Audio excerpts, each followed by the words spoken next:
Yeah, well, everything couldn't make was 4 episodes. Right. So it was a lot. You had to pick and choose things. Like even in an area where he chooses to date people who he knows previously dated someone. He has a baby by a woman that was dating Tupac.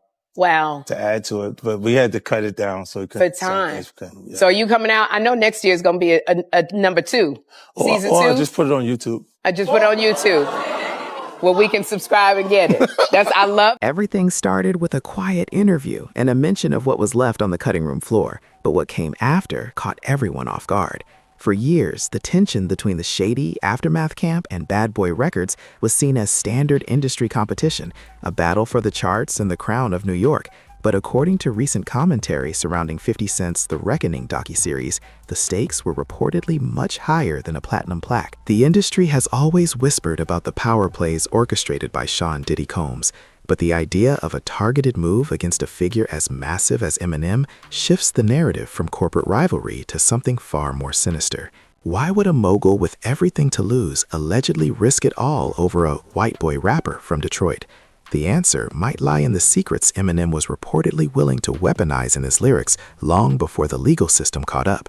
Months ago, one of Puff's close associates showed me bank statements of $500,000 that he paid a hitman for a hit on, what's his name, this white boy rapper, Eminem. Eminem had been saying some unflattering things about Puff, and Puff's ego couldn't handle. This isn't just hip-hop gossip. It's dark, heavy, and straight up unsettling. The allegation of a $500,000 bounty isn't just a random number. It's a specific figure that suggests a high-level coordination. According to public discourse surrounding these leaks, the motive wasn't just about unflattering things said in a booth. It was about the breach of an unwritten code. In the late 90s and early 2000s, Diddy was untouchable, the gatekeeper of cool and the architect of the shiny suit era. Then came Eminem, a loose cannon with a massive platform who didn't care about the industry's social hierarchy. Public sources speculate that Eminem's refusal to play the game made him a liability. If these reports are accurate, the ego mentioned isn't just about hurt feelings, it's about the fear of losing control over a narrative that had been carefully curated for decades. What happens when the most powerful man in music allegedly realizes he can't buy or bully the biggest artist in the world? A few months ago, one of Puff's close associates showed me bank statements of $500,000 that he paid a hitman for a hit on, what's his name, this white boy rapper, Eminem. Eminem had been saying some unflattering things about Puff, and Puff's ego couldn't handle it. When the confirmation comes from someone like Kirk Burroughs, the weight of the claim changes entirely. Burroughs wasn't just a bystander, he was a co-founder of Bad Boy Records, the man who saw the inner workings of the machine from the very beginning. His alleged involvement in validating these claims provides a level of insider credibility that internet theorists simply can't match. This revelation moves the story beyond the East Coast versus West Coast drama we all know. It suggests a hidden internal war where the casualties weren't just on the streets, but potentially in the boardroom. If a former partner is reportedly willing to speak on these bank statements, it implies that the paper trail for these alleged hits might actually exist. The question now is, why is this coming to light 2 decades later? Online reactions suggest that the current legal pressure on Diddy has acted as a catalyst, finally allowing those who were in the room to speak without the fear that once kept them silent. So I think the first time I met 50 was at a release party. Was it in New York? I think it was in New York. I met him. I think we talked in the back room, right? Every song he was doing was so crazy there was nothing to get rid of. There was nothing that we could even say, oh, that would be cool for a mixtape. I don't know if we really set out to create anything. It was more, let's just make the best music that we can. This isn't rap beef. This is fear, paranoia, and power plays.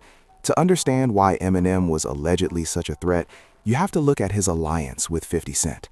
When Eminem decided to sign 50, he wasn't just signing a talented artist. He was signing a man who had already survived the very hitman culture the documentary describes. The documentary suggests Eminem was getting too close, asking the wrong questions, and possibly uncovering things Diddy never wanted exposed. By bringing 50 Cent into the shady fold, Eminem effectively built a fortress. Public sources speculate that Diddy's frustration grew because he couldn't stop the momentum of this new alliance. Every crazy song 50 released was another nail in the coffin of the bad boy monopoly. It's reported that the backroom meetings weren't just about music, they were about survival. Eminem was providing a safe haven for the one man Diddy reportedly refused to touch, and that made both of them targets in a game where the rules were written in blood.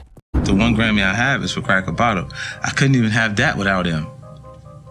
You know, and that's why I have so much value for him, not just in my career, just in my life, because he's a guy that,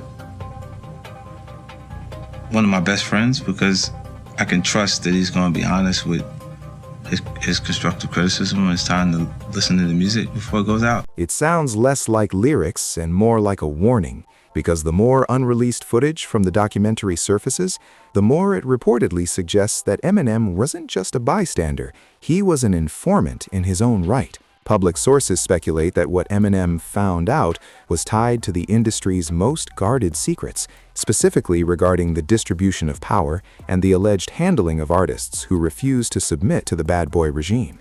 If Eminem knew about the alleged hitman payments, as the documentary's associates reportedly claim, it adds a chilling layer of reality to 50 Cent's classic records. When 50 says, "Many men wish death upon me," we always assumed it was the streets of Queens. But according to the narrative being built here, those threats might have come from a corner office in a Manhattan skyscraper. The documentary implies that Eminem's loyalty to 50 wasn't just about music. It was a pact of mutual protection against a figure who allegedly felt that anyone he couldn't control had to be removed from the equation. Surprised that you also left Shady. Yeah. Due to your loyalty to Eminem. Why? See, well, I never dissolved the relationship between me and them. It'd be pretty tough for us to have an argument because I hold them in the kind of regards I hold my grandparents in. I noticed that. You know, he provided opportunities for me to take care of myself when I couldn't at that point. Like, I actually couldn't make it happen without the assistance that I got from him. He seems like the only person you are loyal to. Yeah. That's it. The idea that Netflix reportedly held back on the most explosive claims is perhaps the most telling part of this entire saga. Industry insiders suggest that a major streaming platform has to weigh the risk of defamation against the pursuit of truth, which often leads to the toning down of the most dangerous allegations. However, the fact that the Eminem hit allegation still made its way into the conversation suggests that the evidence might have been too loud to ignore. Fans didn't have this on their bingo card because Eminem has always seemed untouchable, a global icon with the backing of Dr. Dre and Interscope.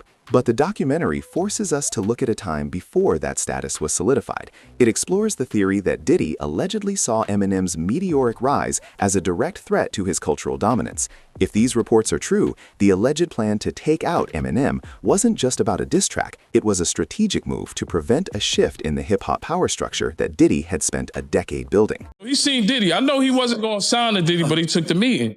And I never forgot P. Diddy said, "Yo, rappers got the 3 B's, bank accounts, Bentleys, and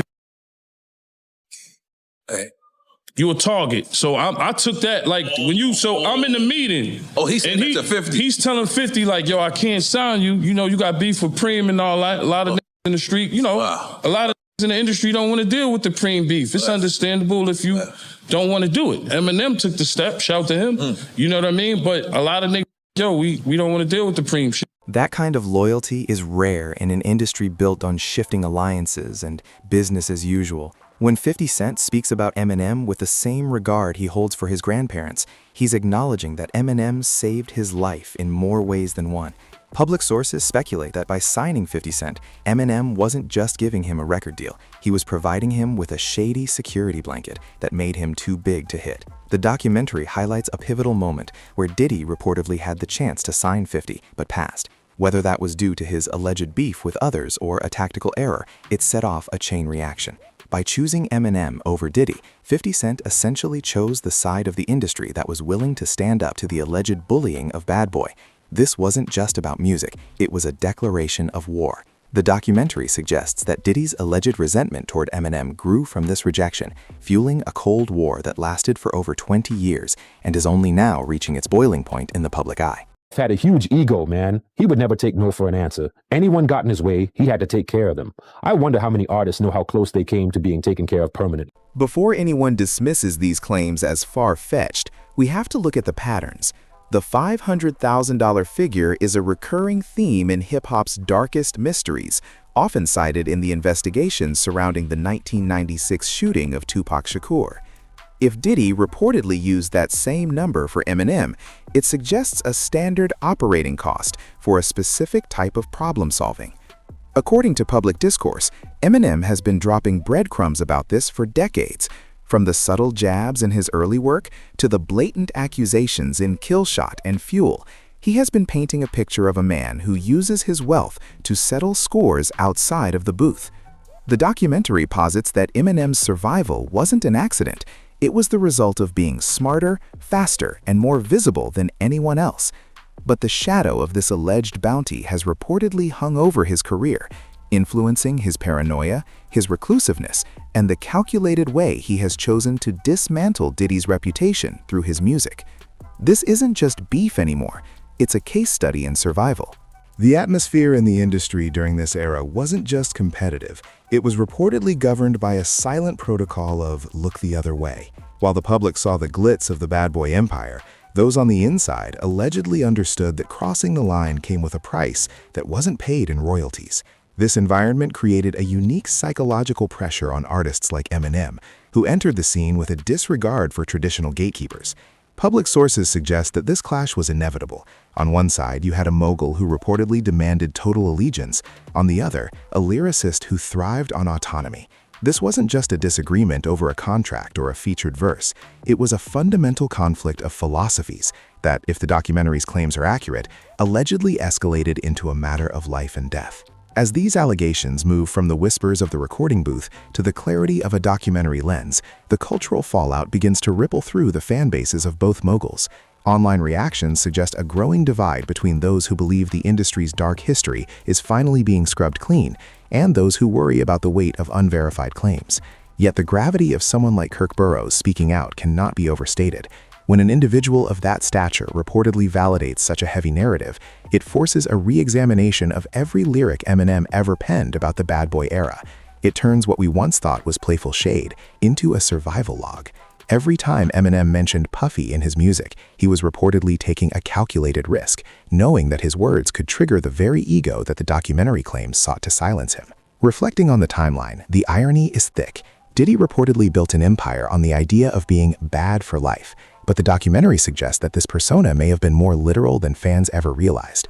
Meanwhile, Eminem's Slim Shady persona, often criticized for being erratic and dangerous, now appears to have been his most effective shield. By leaning into the chaos and making himself a global lightning rod, he arguably made himself too visible to disappear. It's a sophisticated defense mechanism, hiding in the brightest spotlight possible. Public sources speculate that the alleged hit was never carried out, not because of a lack of intent, but because the target had become a cultural phenomenon that no amount of money could quietly erase. The consequences of these revelations extend far beyond the personal beef between three men. It challenges the entire structure of hip-hop's golden age, suggesting that the King of New York title was protected by more than just bars and beats. If $500,000 was the reported price for silence, one has to wonder how many other voices were lost before they could reach a microphone. The documentary doesn't just ask us to look at Eminem, it asks us to look at the entire system that reportedly allowed these dynamics to exist for so long. As the public processes this, the shift in tone is palpable, a move from entertainment to a somber reflection on the true cost of fame. The narrative has shifted from who won the battle to who survived the war. And as more pieces of this puzzle fall into place, the picture of the industry's past becomes increasingly difficult to ignore. What remains is a haunting question of legacy. How will these titans be remembered when the music stops and only the court transcripts and documentaries are left? If the alleged attempt to silence Eminem is the tip of the iceberg, then the hip-hop community is standing on the edge of a massive revelation that could redefine everything we thought we knew about power, loyalty, and the price of a hit. Every record sold and every award won now carries the weight of these reports, casting a long shadow over the history of the genre. And if this is how they handled a figure as large as Slim Shady, it leaves the world wondering what happened to those who didn't have a 50 Cent in their corner or a world-class platform to speak their truth. And don't go anywhere. Click the next video you see on your screen for even more juicy celebrity chaos, betrayals, and stories Hollywood doesn't want you to know. See you in the next one.